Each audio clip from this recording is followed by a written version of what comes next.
it's Marley from the Energy Boutique with your energy forecast for Saturday, April 9th.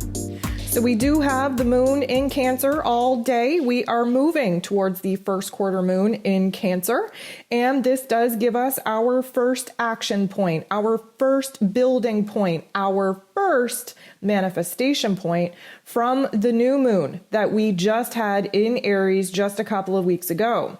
Now, the moon in Cancer, as you know, very introverted, very much wanting to stick to home. What is old, tried, tested, and true. We're looking for safety. We're looking for security. We are relying on our basic foundations of our routines, our relationships, and what actually provides us with a little bit of stability. And Lord knows there's been a lot of ups and downs. We are searching for stability, searching for a brand new grounded point to operate from. And because this Cancer in energy is very connected to the home and the family dynamics, and because we have seen some dramatic shifts in that family dynamic, we are definitely trying to figure out what it is that we need to do from here. Boundaries have been tested. Boundaries have been crossed.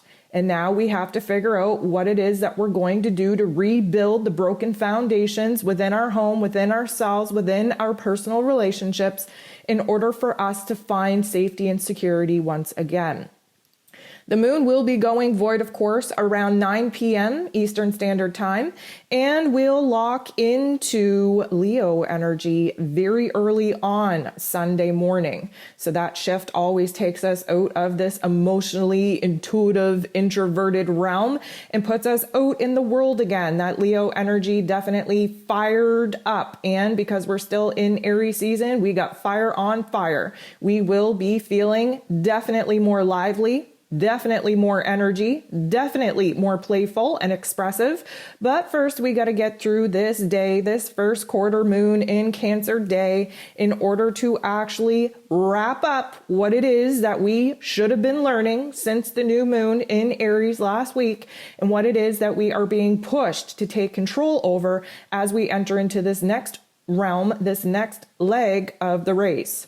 So there are 12 different aspects taking place today, and 12 of them involve this moon, definitely deeming it a moody moon day. And on Saturday, ruled over by Saturn, we can definitely expect the weight of the world on our shoulders, on our heart space. We can expect new roles, new responsibilities to emerge, and we can definitely expect a little bit of whining from Negative Nancy as, of course, we grow and are pushed into new roles and responsibilities. We have to whine before we boss up. So the moon bumps into Venus, and this is definitely going to put the pressure on what it is that we need to do for ourselves. Again, we've had a lot of ups and downs, a lot of different changes take place in our personal relationships, in our family dynamics, leaving us in a position that, yes, we may have a better understanding of the spiritual lesson that we're being presented with, but now we got to figure out what is right for us, what feels right for us, what do we need to do to honor ourselves, to protect ourselves. This is definitely going to create a little bit of a stirring in our mental plane and in our heart space, trying to figure out our emotional needs at this particular point in our path. And it happens right before the moon squares the sun. This is the aspect that gives us our first quarter moon.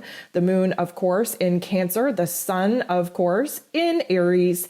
This is water and fire. So what happens with water and fire? Well, if we have too much fire, we are going to evaporate that water being emotions and memories and thoughts and old parts of ourselves. And if we have too much water, we are going to snuff that fire out altogether. And of course, that fire energy is initiation, is our egos, is our identities, is our action for drive, for passion, for desire, even if it stems out of anger. So this square is what creates our first quarter moon, giving us our first opportunity to take an action, make a leap, take a step forward in some of the plans that, of course, we were actively focused on and intending to manifest under that new moon in Aries. The moon goes ahead and bumps into Mars shortly after this first quarter aspect. And this is definitely a positive aspect because it puts us in the right mindset, the right heart space, the right physical position in order for Mars, the god of war, ruler of our physical energy, our drive, our passion, to go ahead to make that connection, because of course he's still in Aries energy, the battlefield of the intellect, the battlefield of the mind, to get that spark, get that aha moment, get that moment of genius where everything connects and aligns, and of course gives us the physical drive that we need, the boldness, the bravery, the courage we need in order to take an action and actually align with the thoughts, with the intuitive insights that are coming in. The moon is going to bump into Saturn though, in not the most pleasant way. This is a tough aspect because it provides us an opportunity to show the universe, to show ourselves that we are learning, we are growing, we might be whining while we're doing it, but we know that there are roles and responsibilities and obligations and commitments that we now have to boss up to. And of course, Saturn, being in Aquarian energy, is trying to show us our futuristic vision and dream and goal for ourselves and what it is that we need to do in the here and now in order to boss up, do what we can, take control over what we can in order to align with that path to manifest the vision and the dream that we are looking to actually bring into our realities. The moon is going to sextile the true node. Now, this is a beautiful energy. The true node, of course, is our soul's path, is our soul's destiny, trying to get us on the right track to get to our future dreams and goals. And at this particular point, this is a good vibe. We are realizing within ourselves the foundation, whether that be in our routines, our actions, our thoughts, our feelings, our personal relationship, our money matters, whatever is kind of shook up and broken for you. This is a realization in our emotions, what it is that we need to do in order to build that foundation back stronger than it ever has been before. This is about safety and security, realizing what it is that we're currently lacking, what it is that we currently desire to have in our lives, and definitely see a little bit more clarity in blazing the path forward. The moon trines Jupiter. Jupiter, of course, trying to show us where it is that we have to grow, where it is that we have to expand our mental plane, expand our heart space, expand our current experiences.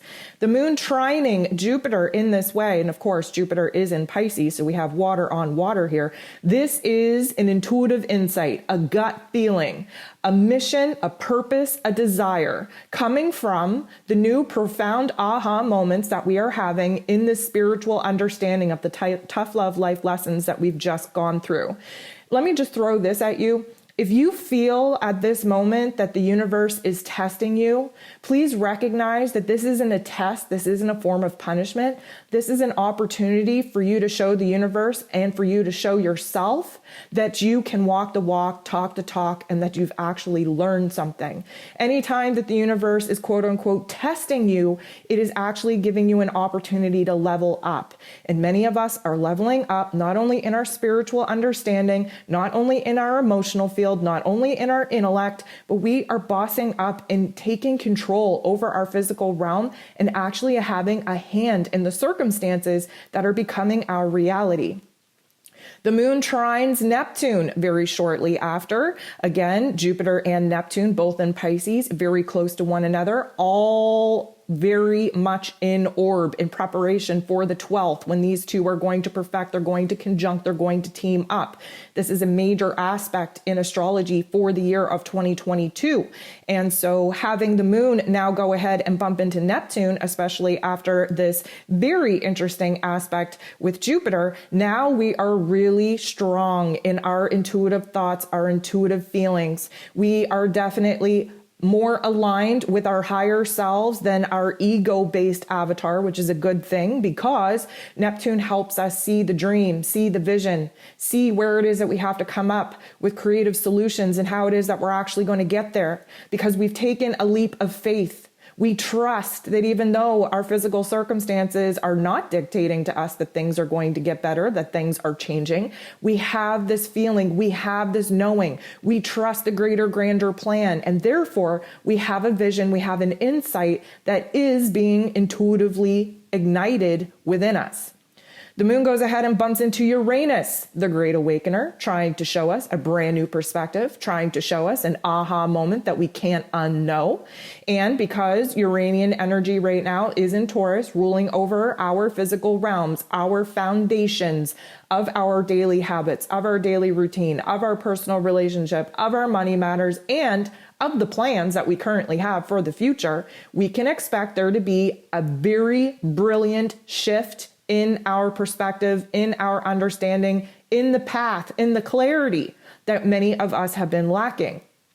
The moon bumps into Mars shortly after, though, in not the nicest way. And this, again, shows us in our physical realms where it is that we're being gifted with an opportunity to actually put into play what it is that we've learned, what it is that we've understood about the tough love life lessons that we've just gone through. Again, Mars, being the god of war, wanting to move forward, wanting to take action, wanting to be inspired and bold and brave and courageous enough to go after what it is that he wants, what it is that he desires, what it is that he's passionate about, even if he uses anger to motivate and inspire him to move forward.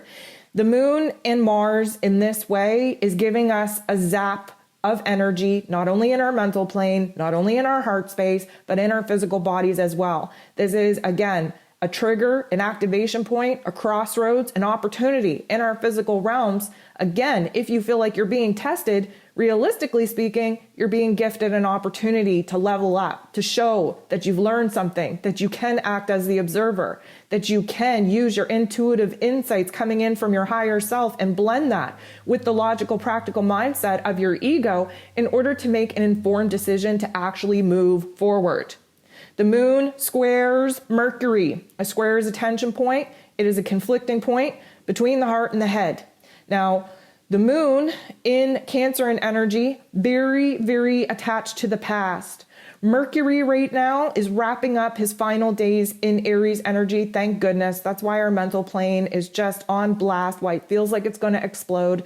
It's why we've been having crown activations. There's a lot of pressure in our heads. We can't think clearly. We sure as hell can't complete a thought. We can't see a thought or an idea from point A to point B. We get interrupted by 40 million windows opening up in our brains. And this is going to create some confusion because, of course, the moon in Cancer, very connected to our intuition and our higher selves. Mercury is the ruler of the lower level intellect that rules over our ego, that uses logical, practical information from our past experiences in this egoic realm to make the decisions. So this is why we're having a little bit of a conflict, because our higher self knows better, but our mental plane, our egoic mental plane, is trying to talk us out of the feelings, the desires, the passion, the knowings that we're definitely having. The moon sits across from, opposes Pluto. Pluto is the great transformer. Pluto likes to highlight the tough love life lessons, the darkness, the pain, the shadow work, the suffering, in order for us to embrace, inspire these particular situations to act as a catalyst to push us into change, to push us into a full body transformation. Now, the moon, like I had mentioned, the moon in Cancer, very attached to the past. So at this particular point, our thoughts and our feelings might become a little bit dark, especially after that conflict with Mercury, really trying to bring us back in our egoic experience. The moon in Cancer wants everything to stay the same and wants to reflect back on those painful situations with a little bit of a rose-colored glass type of aspect, romanticizing it, diminishing the value of it, diminishing the pain and the suffering, just to try and dilute and make peace with it. Pluto ain't having that.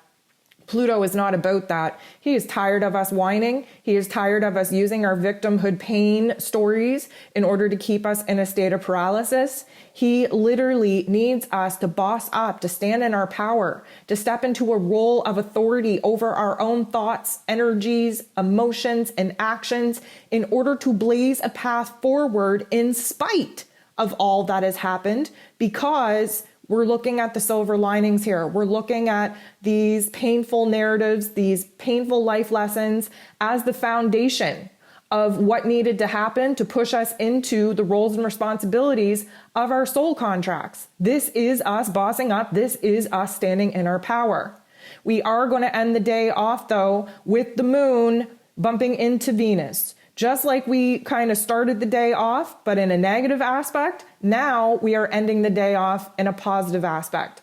We have come to a certain term throughout the day on realizing what it is that we actually want, need, and desire, where it is that we need safety, where it is that we need security, where it is that we have to stop looking outside of ourselves for other people to fill the voids that are our responsibility to fill within ourselves. This is about us recognizing our personal relationships, the energy exchange within them, and recognizing where it is that we are no longer willing to play the supporting role in our own freaking lives, in our own freaking movies. It's time for us to take the lead back. But in order to do so, that's going to require us to boss up, to be firm, to know our worth, to know our value, and actually be able to do what is necessary in our physical lives in order to align with the situations that we have to take our power back from. So it might be a bumpy day. First quarter moon usually is a lot of pressure, a lot of anxiety, a lot of ups and downs, a lot of inner conflict. But by the end of the day, this inner conflict is going to show us where it is, A, that clarity is now being provided to us on what it is that we want, need, and desire, and B, what it is that we have to do as far as actions go in our physical realms, in our personal relationships, in order to actually take our power back.